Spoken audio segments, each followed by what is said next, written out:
Shikshana Taranga, program for 10th standard students, supported by LTI, NGO partner Prerana, and implemented by Connecting the Dots.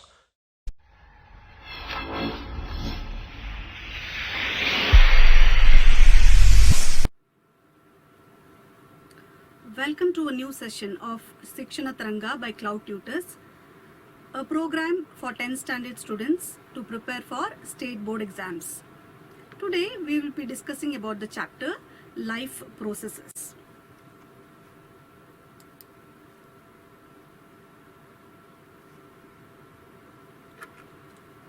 This chapter comes under the subject biology, which carries about 26 to 27 marks in your entire science paper. Weightage for this chapter is 6 marks. Important tips: drawing and labeling of diagrams is important. So which diagrams can appear from this chapter? Open and closed stomatal pore, nutrition in amoeba, human alimentary canal, human heart, excretory system, nephron. So these diagrams can come from this chapter. So today's topic is nutrition from the chapter Life Processes. So in the topic nutrition, what we will be studying today? Nutrition can be of two types, that is autotropism and heterotropism. In autotropism, we will be studying about photosynthesis. So what exactly in photosynthesis that we'll be studying? The raw materials for photosynthesis, events during photosynthesis, site of photosynthesis, opening and closing of stomata, structure of chloroplast. Under heterotropism, we will be studying about saprophytic, symbiotic, parasitic and holozoic mode of nutrition. Now, let us understand what is nutrition. Nutrition is nothing but the process in which an organism ingests food. Ingestion of food is nothing but consuming food, eating food. From the food we eat, we get energy. That energy will be utilized for growth, repair and maintenance activities. The undigested food that has to be thrown out of the body. That happens by a process called excretion. Excretion is also known as egestion. Excretion is also known as egestion. The nutrients what we eat, that can be in the form of the food obtained from plants, that is veg food, or the source of food can be animals, that is non-vegetarian food. The intention here to get proper nutrition is to consume wholesome food or a complete food. So what is complete food? When I say complete food, it should contain all the nutrients. It should contain carbohydrate, protein, lipid, minerals, vitamins. All these nutrients should be present in adequate amount. Types of nutrition: there are two types of nutrition, that is autotropic and heterotropic nutrition. So under autotropic nutrition, photosynthesis and chemosynthesis, these are autotropic nutrition. What does autotropic nutrition mean? Auto is self, tropos is nothing but nourishment. Animals which are autotropic are plants, algae, blue-green bacteria. So these are all autotropic. Coming to heterotropism. Hetero means others and tropos is nourishment. Here the organisms get nourishment from other animals. They are dependent on other animals. Examples for heterotrophs are insects, birds, animals. These are the examples for heterotropic organisms. Now let us discuss about autotropism. So autotropism includes photosynthesis and chemosynthesis. So now let us concentrate on photosynthesis. So what happens during photosynthesis? This equation represents the equation for photosynthesis. So photo is nothing but light and synthesis is to combine. or to produce. So using sunlight, food will be prepared here. So the raw materials for photosynthesis are carbon dioxide, water, carbon dioxide from the atmosphere, water from the soil will be absorbed by the roots of the plant. In the presence of sunlight and chlorophyll, glucose will be produced. Along with the glucose, oxygen is also liberated. So here, if you see the reaction, you can see that there is energy conversion. So what type of energy is converted into what? So here, the solar energy or the light energy is converted into chemical energy. When I say chemical energy, it is in the form of ATP and NADPH. So here, sun's energy is absorbed by the plant. Carbon dioxide from the atmosphere will be used. Water is absorbed by the roots. So using carbon dioxide, water in the presence of sunlight and chlorophyll, food is prepared, that is glucose, as well as oxygen will be liberated to the atmosphere. Now let us understand the events during photosynthesis. What happens during photosynthesis? There are 4 main steps involved in photosynthesis. So here you can see the white light or the sun's light is absorbed by the leaf, right? The white light contains different colors. So white light is absorbed. So mainly the blue and the red is strongly absorbed by the chlorophyll molecules. And what is reflected is the green color or the green light. That is why leaves appear green in color. The first step in photosynthesis is absorption of light. That happens with the help of the coloring pigment called as chlorophyll. Next step is the conversion of light energy into chemical energy. Chemical energy, that is ATP and NADP. The third step is very important, and that is the splitting up of the water molecule. Here the water molecule, that is the water from the soil which is absorbed by the roots, that water molecule is going to split up. When it splits, oxygen will be produced, and that oxygen is liberated during photosynthesis.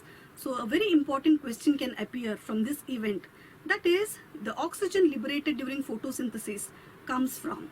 It comes from the splitting up of the water molecule. You have to remember that.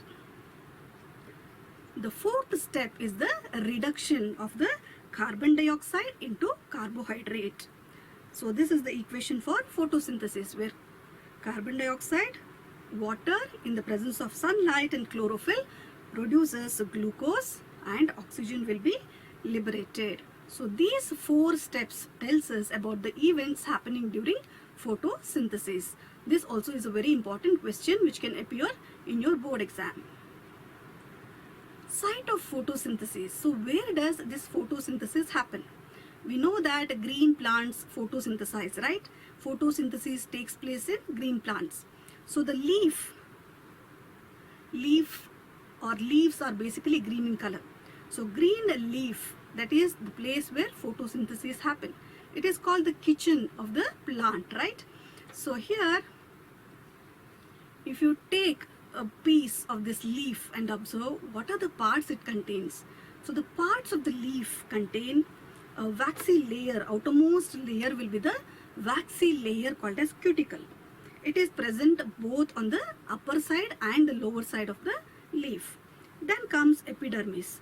Epidermis is a single layer of cell which is compactly arranged. So it has upper epidermis and the lower epidermis. In between the upper epidermis and the lower epidermis, there is a region called as the mesophyll. The mesophyll region basically has 2 types of cells, that is palisade and the spongy cells. When you look at the palisade cells, they are green in color. They contain chloroplast. And that is where the photosynthesis happens. Photosynthesis happens in the chloroplast, a cell organelle called as chloroplast. So if you look at the epidermal layer, there are specialized structures called as the stomata. Now what are stomata? Stomata is nothing but tiny pores present on the surface of the leaf. So here you can see the stomatal apparatus. This is the stomatal apparatus. So you can see that a section of leaf will appear like this under the microscope. So this is how you can see the functioning of the stomata. The stomata is closing as well as it is opening. So the function of stomata can be seen here. And the diagram here tells about the open. This is the open, stomatal pore is open here, and the stomatal pore is closed here. So when we discuss the structure, so these are the guard cells.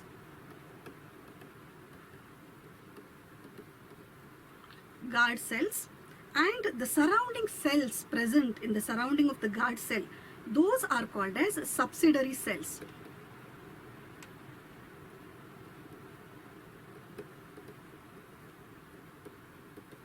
Subsidiary cells. So if you see the guard cell, we can make out it has vacuole. It has vacuole, nucleus,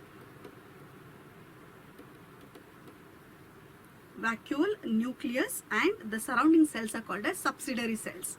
The function of subsidiary cell is to support the function of stomata. Now let us understand the functioning of stomata. So if you see here, you can see that carbon dioxide is getting in, that is for the process of photosynthesis. So exchange of gases happen through the stomata.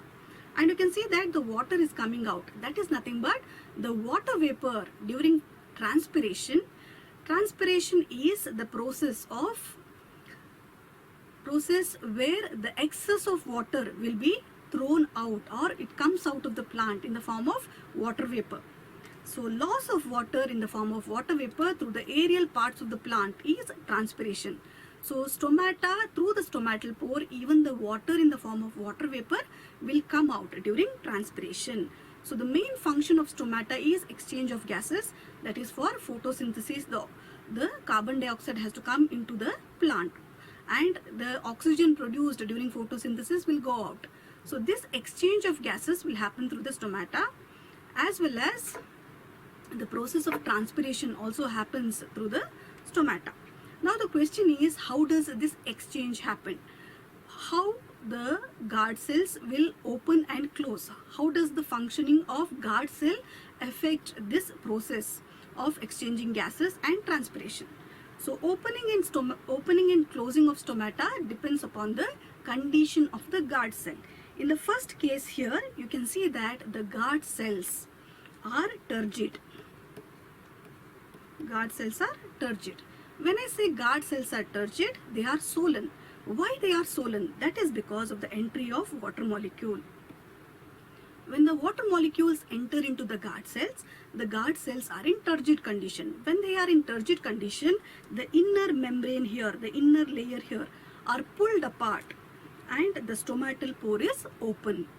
Whereas what happens when the guard cell loses water? When water is lost from the guard cell, there is a flaccid condition here. Guard cells are in flaccid condition. When guard cells are in flaccid condition, the membrane here comes together, closing the stomatal pore, and we say that the stomata is closed.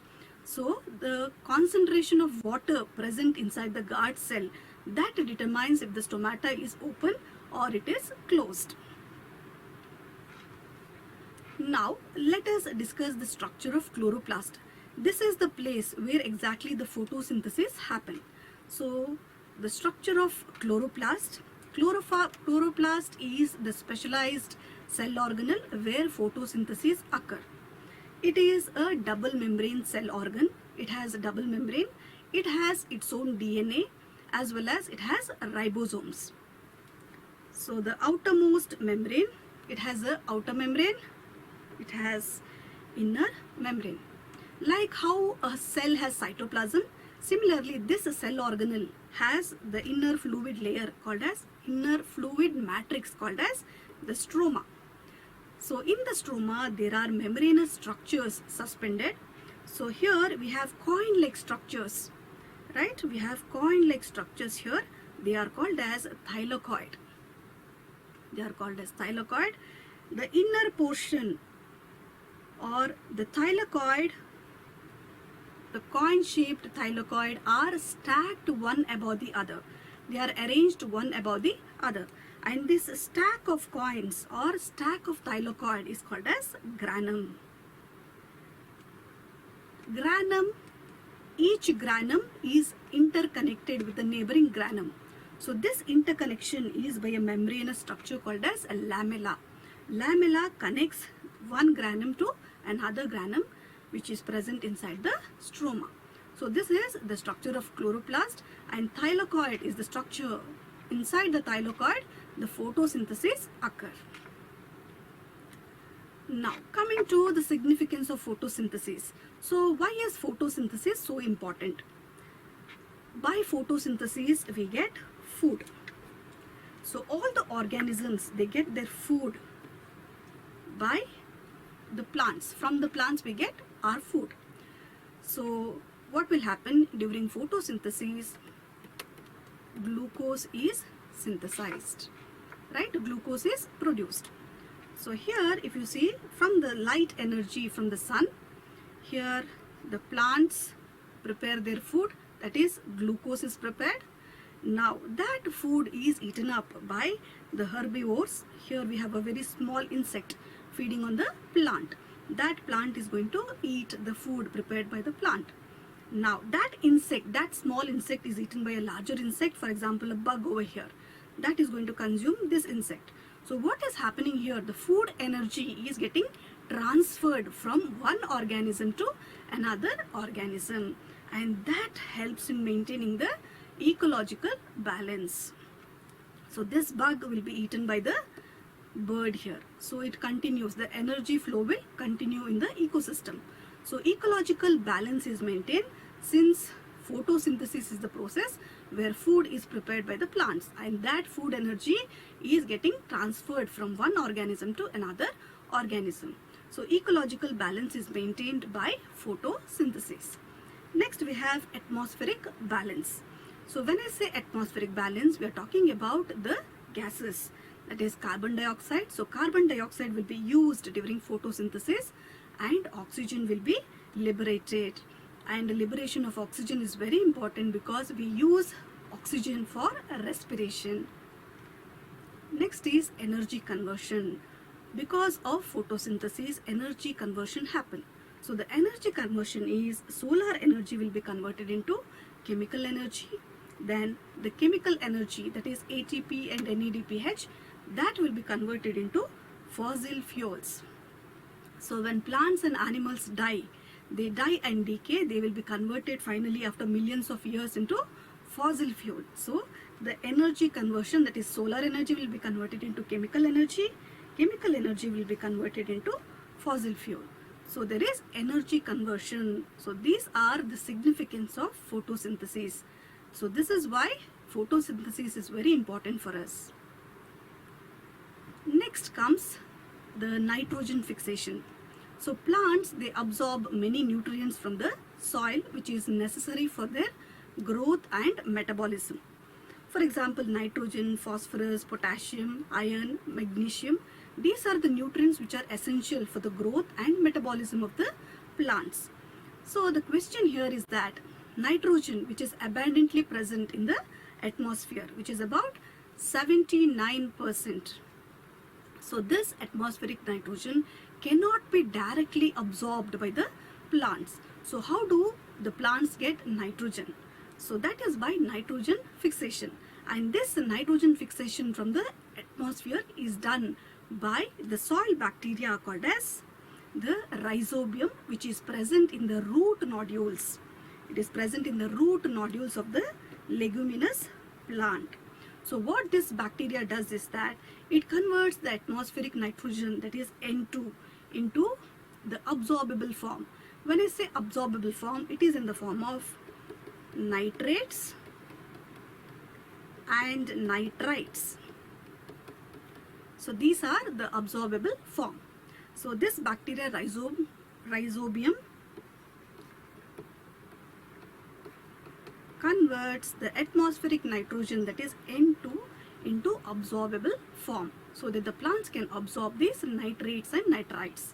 So salts of nitrates and nitrites will be absorbed by the bacteria, by the plants. So this is about nitrogen fixation. Coming to heterotrophs. So heterotrophs. So the organisms here depends on other organisms. So all the non-photosynthetic organisms will come under heterotrophs. So if you see here, we have a plant, corn is shown here, right? That performs photosynthesis and produces food. That is eaten by a herbivore. This herbivore will be eaten by a carnivore. Here is a lizard consuming the grasshopper. Then we have a snake consuming the lizard. So these are all the heterotrophs. Grasshopper, lizard, snake, these are all heterotrophs since they depend on other organisms for their food. So let us see what happens in unicellular organisms.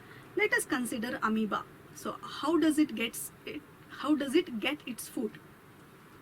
So in case of unicellular organisms like amoeba, you can see here that the false food or the pseudopodia is engulfing the food. So the food engulfed here in this picture is that this is the paramecium. So this paramecium is consumed by amoeba. So the false food is trapping the food here. False food is called as pseudopodia, and the process is called as phagocytosis.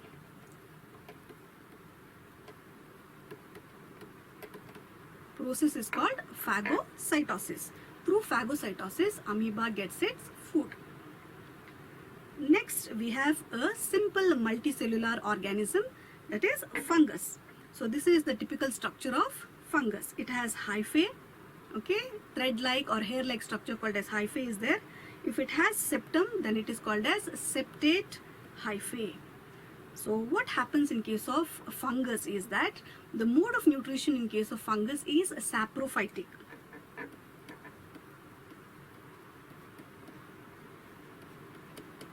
When I say saprophytic, these organisms depend on organic matter, that is dead and decaying organic matter.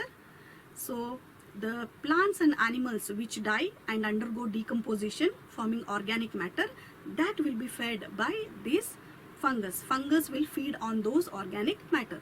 That's why they are called saprophytic. Here we have another type of fungi called as lichen. These lichens always live in association with algae. Now, why do they live in association with algae? That is because there is a symbiotic relationship between them. Now, what is this symbiotic relationship? What happens between them? That is, lichen absorbs the moisture from the surrounding, as well as lichen will provide shelter for the algae. And the algae performs photosynthesis and prepares food for the lichen. So there is a mutualism between them. When I say mutualism, both get benefited here. Lichen gets the food and the algae gets the shelter and the moisture from the lichen. So there is a symbiotic relationship between them. So the mode of nutrition in case of lichen is called as symbiotic or symbiosis it is called. If you see the picture here, these are all insectivorous plant. So these plants depend on insects to get nutrients. The first plant here is a pitcher plant. You can see an insect getting trapped into the pitcher, right? Pitcher is a flask-like structure. It is a leaf modification in this particular plant. That modified leaf secretes enzymes which can digest the insect. So this is pitcher plant. Here I have Drosera, or it is also called as sundew plant. In case of Drosera or sundew plant, what happens is that the insect is getting trapped by the plant. You can see how it is getting trapped. After getting trapped, they will be digested by enzymes and the nutrients will be absorbed by the plants. Here I have Venus flytrap where the frog is getting trapped. Very soon this frog is going to get digested by the enzymes produced by the Venus flytrap plant. So why are these plants trapping the insects? That is because they perform photosynthesis, but the nutrients like nitrogen is not present in the soil where they live. So the nutrients which are deficient in the soil where they live, that they obtain it from trapping the insects. So that is why they are called insectivorous plant. Now coming to parasitic nutrition. What is parasitic nutrition? When I say parasite, these are disease causing organisms. These organisms live in or on the host organism. They absorb the nutrients from the host organism. Parasitic nutrition can be of two types. That is, parasites can be of two types. One is endoparasite. When I say endoparasite, these parasites, they live inside the body of the host organism. For example, roundworm, tapeworm and plasmodium. Plasmodium causes malaria. So these organisms, that is roundworm, tapeworm, plasmodium, these are all called endoparasites since they live inside the host organism. Here in the blood, plasmodium lives, and we have roundworm and tapeworm living in the intestine of the host organism. Next we have ectoparasite. When we say ectoparasite, these parasites live on the body of the host organism. It may be skin or hair. So examples are lice, leech, sloth bear and cuscuta. These are the examples for ectoparasites. So they have parasitic mode of nutrition. They get nutrition from the host organism. So what you have to note here is that usually parasite is benefited, whereas the host organism is harmed. They get disease because of the parasite. Next comes holozoic nutrition. When we say holozoic nutrition, here organisms, they take the whole food and then digest the complex particle into small particle with the help of enzymes. Example for holozoic mode of nutrition: amoeba, paramecium, animals and human beings. So these are examples for holozoic mode of nutrition. So here, what are the different steps involved in holozoic mode of nutrition? In holozoic mode of nutrition, there is the first step would be ingestion. When I say ingestion, it is nothing but taking in the food. The food is consumed or food is taken inside the organism. That is called ingestion. After ingestion, we have the digestion process. During the digestion process, complex food particles are broken down into simple particles with the help of enzymes. When I say simple particle, these are absorbable. Okay, the organism is now able to absorb the nutrients from this food. Next comes assimilation. Assimilation is utilization of the digested food from the body. The digested food will be utilized by the body. That is called as assimilation. Next, the fourth step is egestion. Egestion is nothing but a removal of the waste substances, or undigested food is removed from the body. That is called as egestion. So these are the steps involved in the process of digestion. Let's understand the process of digestion in detail now. So first is the chewing of the food, so that the larger particles will be broken down into smaller. So what we'll do, we'll chew the food. While chewing, teeth and tongue plays a very important role. Both teeth and tongue is involved in chewing process. After chewing process, we have swallowing. Swallowing is also called mastication. So in swallowing, what will happen? The food from the buccal cavity or the mouth cavity gets down into the esophagus. So here you can see that when the food comes or food drops into the esophagus, the windpipe is closed, right, by the epiglottis. The epiglottis immediately closes the food pipe. You can see epiglottis closing the food windpipe, so that the food will not enter into the windpipe. So now the food has entered from the buccal cavity to the esophagus. So what next? Next will be the movement of the food in the esophagus towards the stomach. So this movement of the food throughout the alimentary canal, that is by a process called peristalsis. This movement is called peristalsis.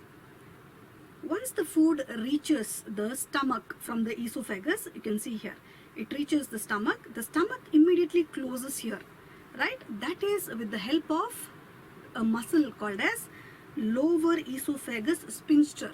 There is a sphincter muscle which closes. The food drops into the stomach and immediately the stomach closes. That is because of the sphincter muscle.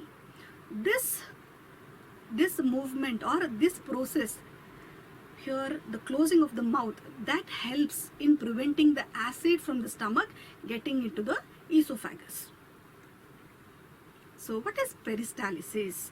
So here, if you see the picture, as I told you earlier, the movement of the food in the alimentary canal is because of the peristalsis.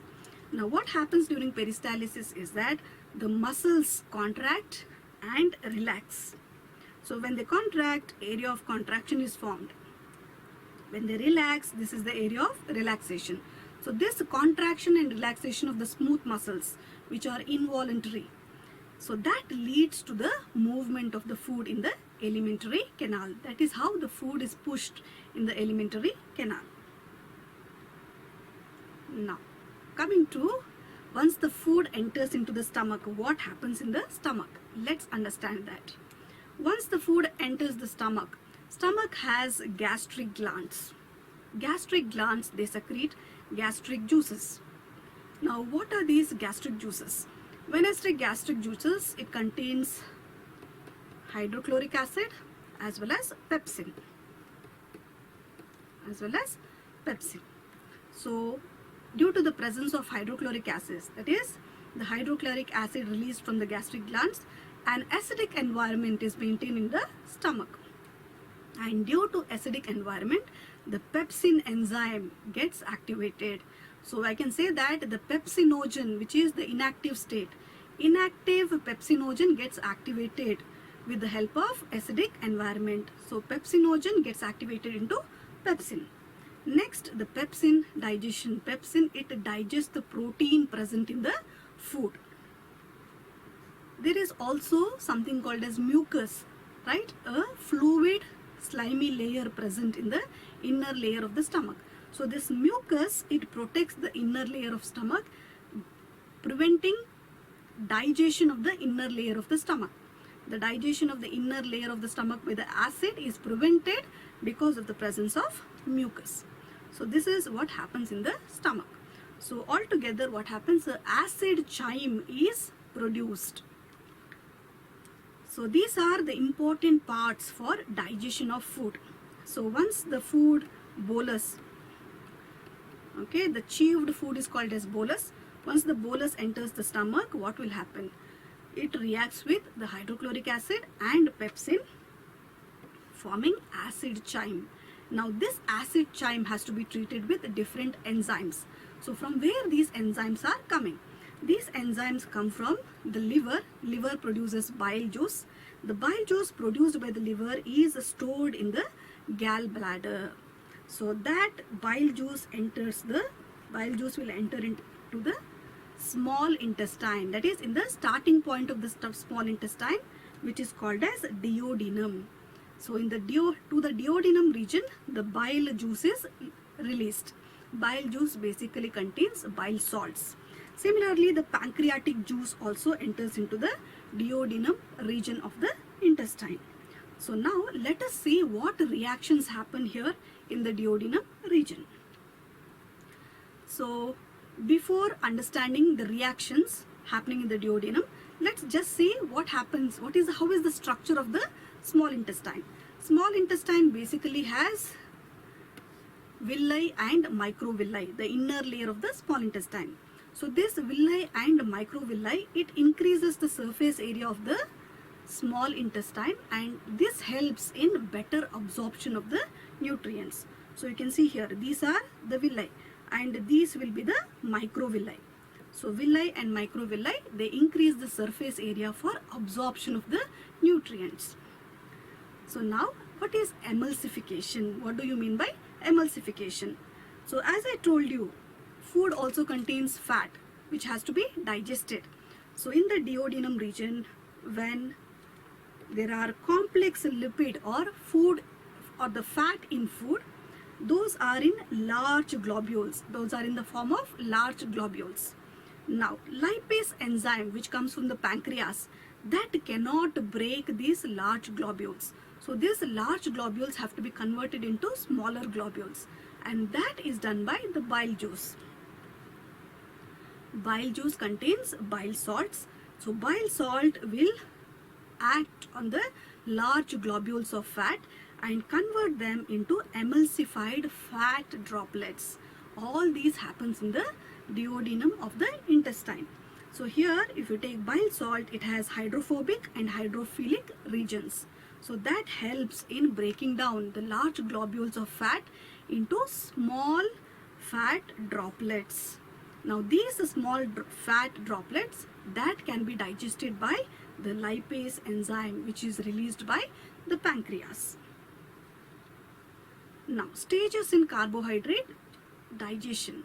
So the complex molecule of starch in case of herbivores and glycogen in case of the carnivores. So herbivores, what will happen in case of autotrophs? In case of autotrophs, the food is stored in the form of starch, whereas in heterotrophs, the food will be stored in the form of glycogen. So this complex molecule will be first broken down by the salivary amylase when we chew the food in the mouth. So that will be converted into disaccharides. Disaccharides can be maltose, sucrose, or it can be lactose. These disaccharides are then acted by the enzymes maltase, sucrase, and lactase. These enzymes are going to convert the disaccharides into simple sugars. So simple sugars, from maltase we get 2 glucose molecule, from sucrase we get 1 glucose and 1 fructose, and from lactase we get, when lactase acts on lactose, we get 1 glucose and 1 galactose. So this is how the carbohydrate digestion happens. Next we have stages in protein digestion. So protein, which is a complex molecule, that will be acted by pepsin and HCl, that is in the stomach. So large peptide, so protein will be converted into large peptide molecules. Now these large peptide molecules will be acted by an enzyme called trypsin, produced by pancreas. So trypsin will act on large peptide, and those will be broken down into smaller peptide. Now these smaller peptides will be treated with peptidase during the digestion, and what will be formed? Amino acids. And we know that protein is made up of amino acids. So from complex form it has reached to simpler form. So simple absorbable form is the amino acid. So this is the step involved in the protein digestion. So now finally, after the digestion process, what happens in the large intestine? So the excess of water present in the undigested food, that will be absorbed in the large intestine, as well as the contraction movement that helps in the egestion of the undigested food. So the undigested food gets excreted from the rectum through the anus. It gets excreted from the, so this is the function of large intestine: reabsorption of water and the helping in excretion of the undigested food. So we have practice questions from the topic nutrition. We have 1 mark questions. 1 mark questions are basically MCQs and very short answers. 2 mark questions are short answers. You have to write short answers for 2 mark questions. Then 3 mark, 4 mark and 5 mark, all these are long answers. So let's start practicing these questions now. Mode of nutrition in fungus. So what is the mode of nutrition in fungus? Your options are holozoic nutrition, parasitic nutrition, saprophytic nutrition, then we have photosynthesis. So answer is saprophytic nutrition. Why saprophytic nutrition? Because fungus feeds on dead and decaying organic matter. So fungus are also called chemoheterotropic saprophytes. Okay, because they depend on the chemical or the organic matter produced from dead and decaying plants and animals. So it is saprophytic nutrition. Next question, which component in food gives amino acid on digestion? To answer this, you should be knowing what are the nutrients made up of. What is carbohydrate made up of, what is protein made up of, that you should be knowing. So which component of food gives amino acid on digestion? So carbohydrate is made up of glucose. Then we have protein, which is made up of amino acid. Starch, again, it is made up of glucose. And we have fat, which is made up of fatty acid and glycerol. So protein is made up of amino acids. When enzymes digest protein, what will happen? The protein will be broken down into amino acids. One more question. In which part of the alimentary canal food is finally digested? So final digestion process, where does it happen?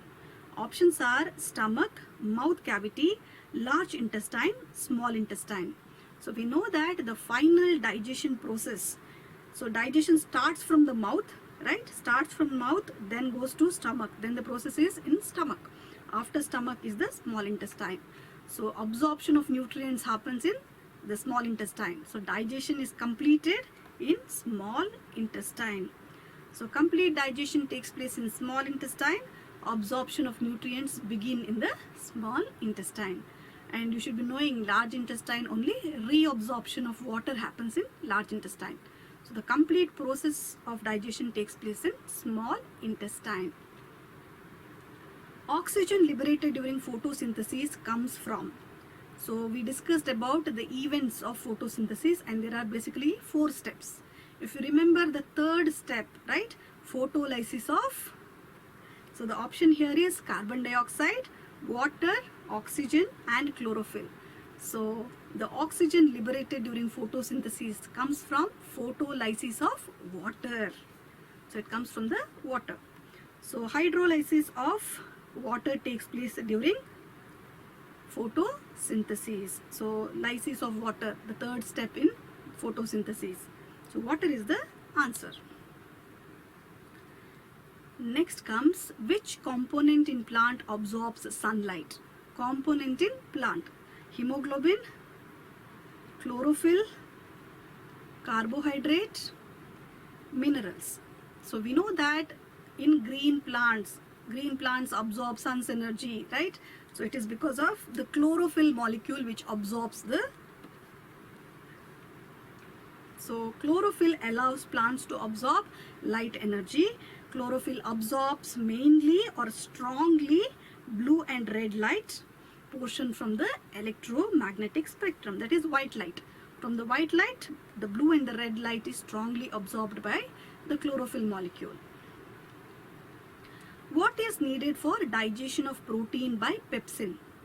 So basic environment, neutral environment, acidic environment, high temperature. So digestion of protein, right? So by pepsin, when we say by pepsin, it is happening in the stomach. So stomach, we have acidic environment because of the hydrochloric acid. So inactive pepsinogen will be converted, or which will be activated into pepsin in the presence of acidic environment. So it is acidic environment is the answer. If salivary amylase is lacking in the saliva, which of the following event in the mouth cavity will be affected? Protein breaking down into amino acid, starch breaking down into sugar, fat breaking down into fatty acid and glycerol, absorption of vitamins. So the answer here, that is conversion or converting starch into maltose. Maltose is nothing but sugar. So what happens? Suppose the salivary amylase is not there. Then the conversion of starch into sugar, which happens in the mouth cavity, that will be affected.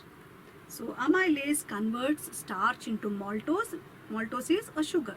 So that will not happen if salivary amylase is not there. So the answer is B. Next question. Choose the forms in which most plants absorb nitrogen. So absorbable form of nitrogen, which are they? Protein, nitrates and nitrites, urea, atmospheric nitrogen.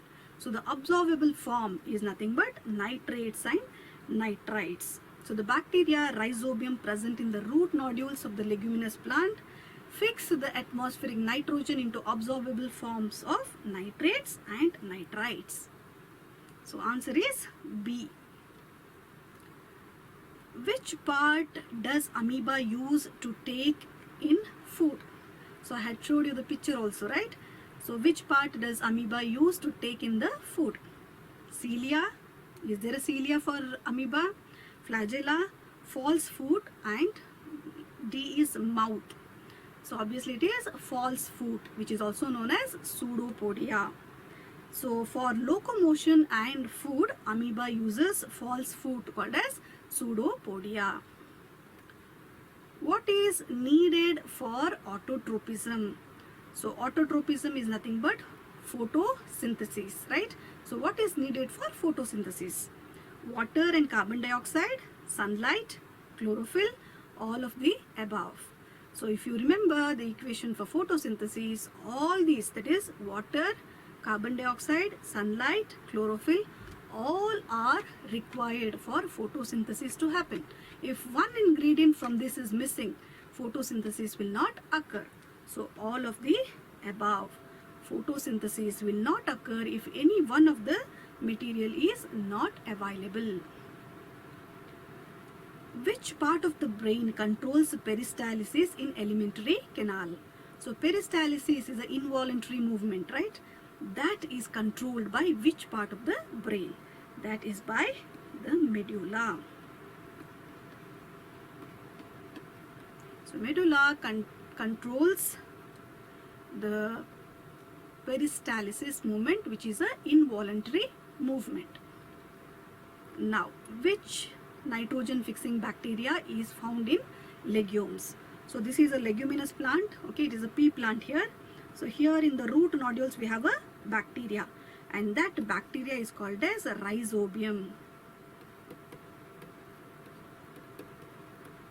That bacteria is nothing but rhizobium. Given our two alimentary canals, identify the alimentary canal belonging to herbivores and carnivores, give reason. So when we talk about herbivores and carnivores, we should remember that herbivores, they eat plants, whereas carnivores, they eat other animals. So herbivores, when they eat plant cells have cell wall. So definitely digestion takes longer time in case of the herbivores. So we have to see where the small intestine is larger here. Okay, the length of the small intestine is larger in case of herbivores. So if you see here, this is the stomach, then comes the small intestine, this is the cecum. Cecum is the connection between the small intestine and large intestine. And here it is colon or the large intestine.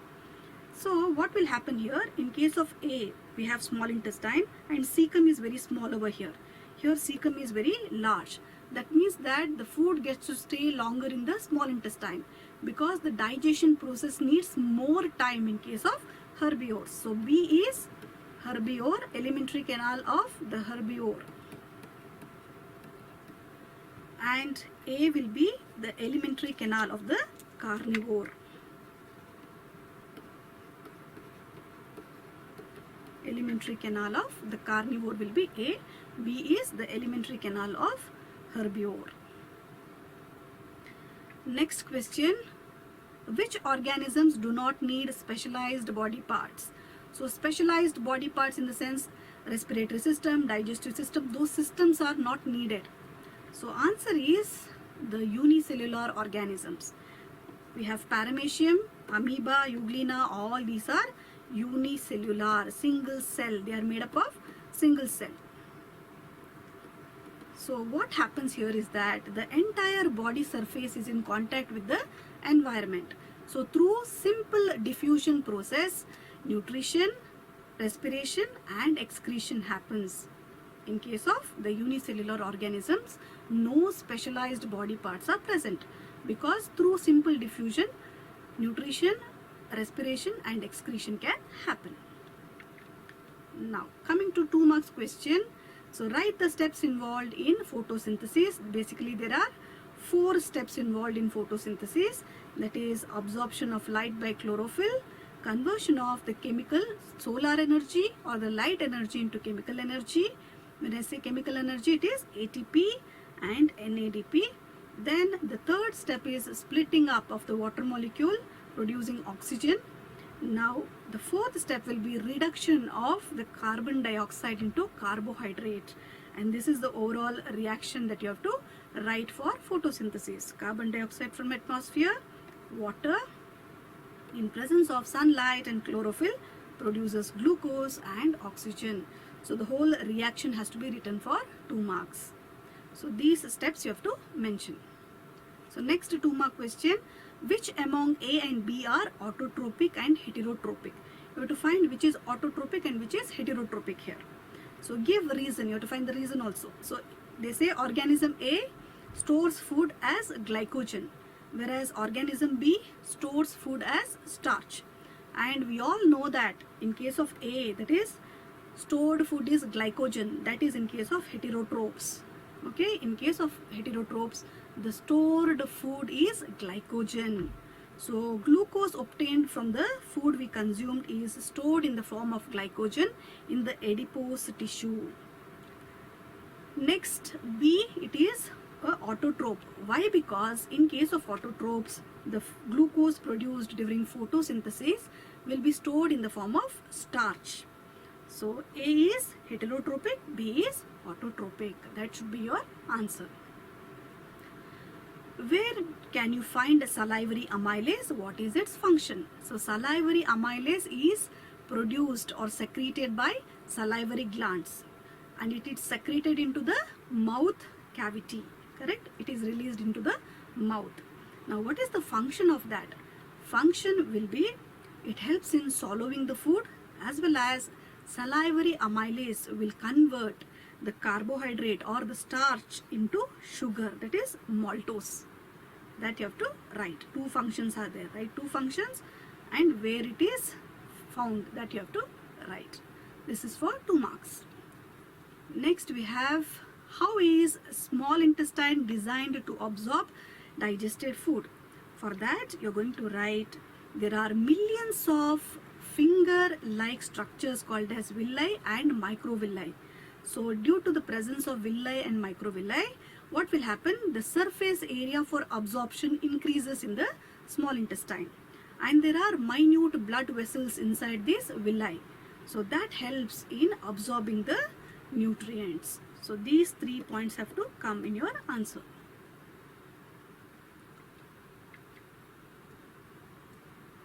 If you chew chapati slowly, it tastes sweet. Why is that tasting sweet?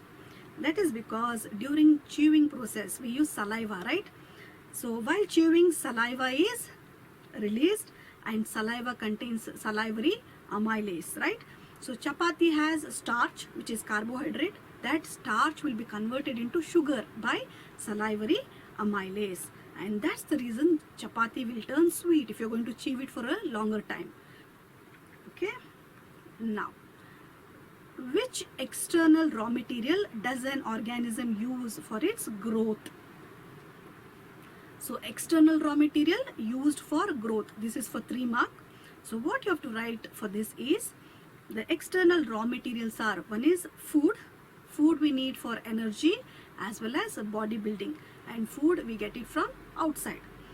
Next is oxygen. Oxygen is required for respiration, right? So digestion, respiration, release of energy. So cellular respiration, for that purpose we need oxygen. Next we have water. For all the life processes, starting from nutrition, excretion, all those processes we need water. So life processes occur in the medium of water. Water is very important. So food, oxygen and water, these are the raw materials that an organism has to take for its growth, in order to grow. Next, the last question for the day, that is, leaves of a healthy potted plant were coated with Vaseline. Will this plant remain healthy for longer? So give a reason for your answer. So we have to tell whether it is going to remain healthy or not. So the leaves of this plant, the leaf is coated with Vaseline. So what will happen to the plant? So you have to remember that plants are autotrophs and they perform photosynthesis. To perform photosynthesis, they need carbon dioxide, and this carbon dioxide will enter into the plant through the stomata. And when you are using the Vaseline, when you coat the leaf of this plant with Vaseline, what will happen? The plant will not be able to take in carbon dioxide, and definitely photosynthesis will not happen. As well as there is a process called transpiration happening through the stomata. Here now the stomata is blocked because of applying Vaseline. So transpiration will not happen in this case. So there is no photosynthesis, there is no transpiration happening in the plant. So what will happen after few days? The plant is going to die. It is not going to live longer. That you have to explain it. So which is called mixed gland? Answer with reason. So pancreas is called as mixed gland. Why? Because it has endocrine gland which secretes insulin and glucagon, and also it has exocrine glands which secretes enzymes for digestion. So pepsin, pancreatic enzyme, and lipase. So these are the enzymes secreted by the pancreas for the digestion process. So it acts both as endocrine gland and exocrine gland. That's the reason pancreas is called as mixed gland. So that's it for today, students. I'll see you all in the next class with a new topic. Thank you.